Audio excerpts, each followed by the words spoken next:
Vocês escutaram o lado espiritual, teológico de Armagedon, mas Megiddo é a fortaleza que começa a ser erguida na Via Maris. Nós estamos na Via Maris, num dos cruzamentos mais importantes. Por isso a Via Maris, a fortaleza, se desenvolve e também depois vai receber todos os adjetivos que estão aqui, tudo que acontece aqui na região, a este monte, né? Então,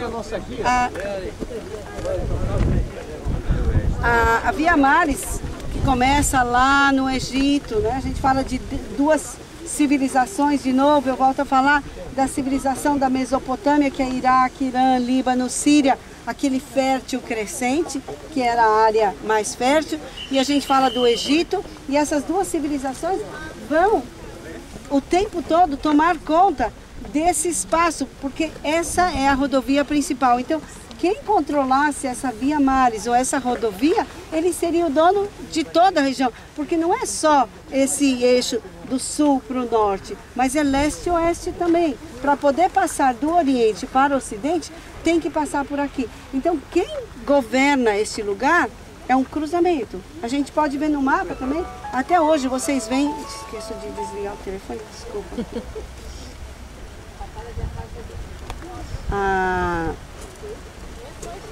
Esse cruzamento, então cada um quer ser o dono da verdade. A gente vai ver, vocês viram no filme também, que começa com os faraós. Os faraós deixam aqui um povo, ou os governadores, e evidentemente que com as caravanas que passam por aqui, cada um vai ter que pagar um pedágio para poder atravessar para o mar Mediterrâneo, para o sul, para o norte. Eles têm que se abastecer de comida, eles têm que se abastecer de água, principalmente de água, e todo mundo vai querer tomar esse núcleo. E a gente sabe de batalhas excepcionais que foram travadas aqui nesse vale, nesse palco, porque eles vinham dessa direção para o norte, para o sul, para o leste e para o oeste.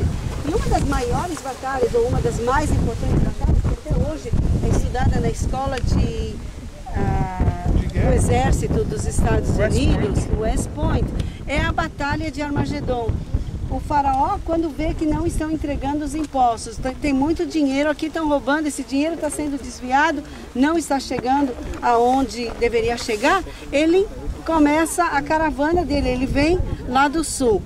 Agora, as notícias sempre tem os mensageiros e tem aquelas pessoas que vão saber, porque aqui eles têm que se preparar, eles têm que chegar nesses lugares e estar preparados, porque senão vai ser muito fácil de conquistar a fortaleza. Então ele vem lá do sul e ele tem duas opções. Uma das opções seria vir por este lado, contornar e vir deste lado, que é bem mais aberto, aí o exército dele viria, atacaria a fortaleza dessa maneira. Mas esse faraó, Tutmosis III, ele é doido. Ele é doido. E os conselheiros dele falam, você enlouqueceu. Ele quer vir por aqui, por trás. E é um desfiladeiro. Tem montanhas dos dois lados, passa um cavalo por vez, uma charrete por vez. E ele fala, eles estão sabendo, porque essa viagem demora pelo menos um mês. Ele está vindo, marchando com o exército, as notícias, alguém que chegou na frente já fala, olha, ele está chegando. E é um exército porque ele sabe que aqui ele vai ter um problema muito grande para conquistar essa fortaleza. Então, ele fala, eu vou entrar por aqui. Ele fala, mas eles estão esperando você por lá. Ele falou assim, eu vou entrar por aqui. Ele falou assim, se eles souberem que nós estamos chegando e que nós vamos entrar por aqui, na hora que o último soldado entra, eles fecham a frente, eles massacram a gente. Ele falou, mas é por aqui que eu vou entrar. E ele é genial, porque ninguém espera que um doido venha por aqui. Tão óbvia, né? Tão óbvia. E eles estão olhando, eles estão cuidando daquela direção, ele entra por trás, em horas ele consegue pegar a fortaleza. Quando eles olham para trás, que eles estão aqui no vale esperando, eles olham para trás, eles veem a fortaleza pegando fogo. Então eles voltam para cá. Eles estão ocupados pilhando, porque tem muito dinheiro, tem muito marfim, tem muito ouro aqui dentro, e eles estão ocupados roubando tudo. Os mesmos donos, aqueles que aqui estavam, conseguem enxotá-los daqui, conseguem mandar tirá-los daqui, expulsá-los daqui, Para o mesmo grupo, do mesmo faraó, demora depois 8 meses para conquistar a fortaleza. Ele fica acampado aqui 8 meses para conquistar o que ele conquistou em horas. Então é uma tática, o que ele fez, e depois eles aprendem. Então, eu falei aqui do lado das escadarias que provavelmente não estavam expostas, mas se a cidade estivesse cercada, aqui sairia um mensageiro ou alguém que ia pedir, um soldado que ia pedir ajuda, galopando ou caminhando ou correndo, e sem que ninguém visse, ele saía porque era secreto, e de noite ele ia chamar ajuda porque os que estavam aqui precisavam de resgate ou precisavam serem ajudados, e assim ele podia chamar, porque na hora que todo mundo está acampado aqui, então é mais difícil. Agora, como é que você pode fechar uma fortaleza? Tem várias saídas, né? A primeira coisa que eles faziam é fechar a torneira de água. Eu falei, eles podem ter comida aqui dentro para meses. Água, eles não podem armazenar. Quanta água você pode armazenar? Você pode armazenar água por um ano? Talvez. Herodes, a gente viu que a tática de Herodes era água. Eles tinham água, por isso que eles conseguem resistir 3 anos. Mas aqui eles não têm aonde. Para pegar água, eles precisam sair pelas portas da cidade, pelos portões da cidade, que nós vamos ver aqui. A porta dos cananeus, depois nós vamos ver a porta de Salomão, a porta de Acabe. Os portões são aqui. Eles têm que abrir os portões, têm que sair, dar a volta, porque a fonte está lá do outro lado, que a gente vai atravessar toda a fortaleza para chegar na fonte. Isso é um desastre. Quando eles estão cercados, eles ficam quase que entalados aqui dentro e não podem sair.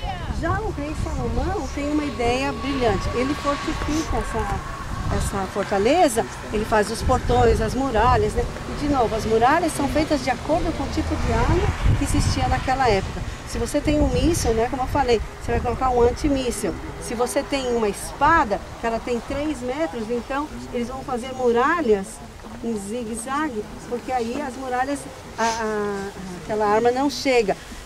Catapultas, então você vai fazer muros mais altos para que as pedras não possam subir. Todo tipo de arma é desenvolvido dependendo do tipo de arma que existe naquela época. E o rei Salomão tem uma feliz ideia. Ele tem a muralha da cidade e ele fala, vamos fazer um buraco por baixo da muralha. Na época que a cidade está cercada, a fortaleza está cercada, as pessoas podem de noite sair por baixo, né, ir buscar água e trazer para dentro da cidade. Muito bem. Mas já Acabe, depois da morte de Salomão, os reinos são divididos.